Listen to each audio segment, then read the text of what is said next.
Alright, hello and welcome. Welcome to Greasy Tool Review. Today I'm going to be reviewing this Duralast 600 amp jump starter. Granted, this is for small cars, 4 cylinders, and, smaller. So, Corolla, yes. Honda Civic, yes. Maybe some of today's newer cars, like the newer Taurus and stuff, yes. Anything bigger than that, it's not going to start your truck. It's not going to start your minivan. It might. Granted, if the battery's weak, it'll help. But it's not going to. This is made for smaller stuff. It specifically says on it 4-cylinder. Alright, this is a review on the function of the unit as I've used it, my likes and dislikes of it. I use it personally for jumping cars off, yes. It has jumped off my Silverado when the battery died. That's a V8, but it was weak. It barely did it. Mainly I use it to jump start golf carts, 4-wheelers, stuff like that. Lawnmower, that kind of thing. Now, I've used it about a year or so, and I've noticed, because it is a lead acid, it's a sealed, I guess, a glass lead acid. It's starting to get some age on it, where it's not holding power as long as it should. I charged this last week, and it's at 94%. So it's probably, 13 point something volts. Things I like about it, it has a USB port so you can charge your phone on it. It has a DC 12 volt where you can run, say, if you have an air compressor, you can run that off of it.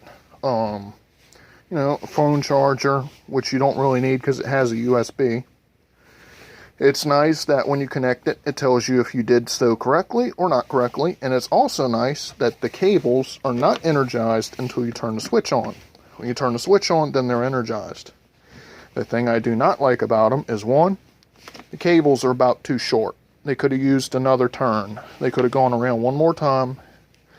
Because you can't always set this thing down somewhere in the engine compartment to connect it to the battery. And you certainly don't want to set it on the battery to connect it. It's not the greatest place to put it. A lot of times you can't even set it near the battery. It's hidden up under plastic or something. Second thing I don't like is these clamps do not grip for nothing. They are junk. You can see they're bent. The only place they'll grab is these little corners here where they touch. They don't make good contact. You try and get, when a battery is got the connections on it like it's supposed to, you cannot get that down on the terminal. And even worse is side terminal batteries on GMs. You just have a little bolt coming out from the side terminal you're supposed to try and get on. These don't grab. That's the one thing I really have a problem with. The other thing it has is this low charge alert thing. You could pull it out and it'll start screaming when the battery gets below a certain percent. That's annoying. A lot of times you go to jump a car off, it's going to drop the voltage down because it's, being put under a load. It'll start screaming at you, and beeping and beeping. You're already trying to deal with jumping a car off. You don't need this thing beeping at you. It's easy enough. Press the button. Oh, I got 94%. I can go jump a car off. Or you go to jump a car off. Man, it won't work. I don't know why. And you have 4%. See, it's 93%. You can see how bad the battery's getting on it. My review of it, honestly, I would get a bigger box. For what it's made for, it does the job. I won't say it does it good. Another thing that is semi-convenient is this flip-up charging plug in the back. It seems to charge up pretty quick. It holds a charge. Maybe I'll charge it once every 2 weeks or so, unless I use it. Then I'll charge it up until it's full.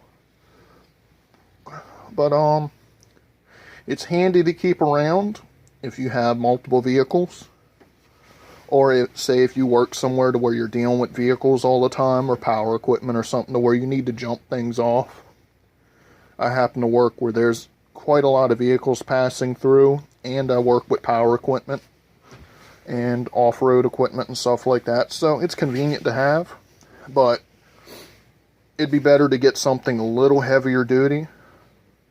Like I have an AC adapter plug jump starter that works great in the shop. This works out the shop pretty well. It's not going to run anything high amp, so you might be able to run a winch off it just a few minutes at max. It's not going to start large equipment, so It's not going to start a Bobcat. It's not going to start a tractor. It won't start your diesel truck. Might start a V8 if it's newer. It won't start an older vehicle. So I would go with a larger model depending what you're doing. If you're just using it for small stuff, this is great, but it's only going to last a few years.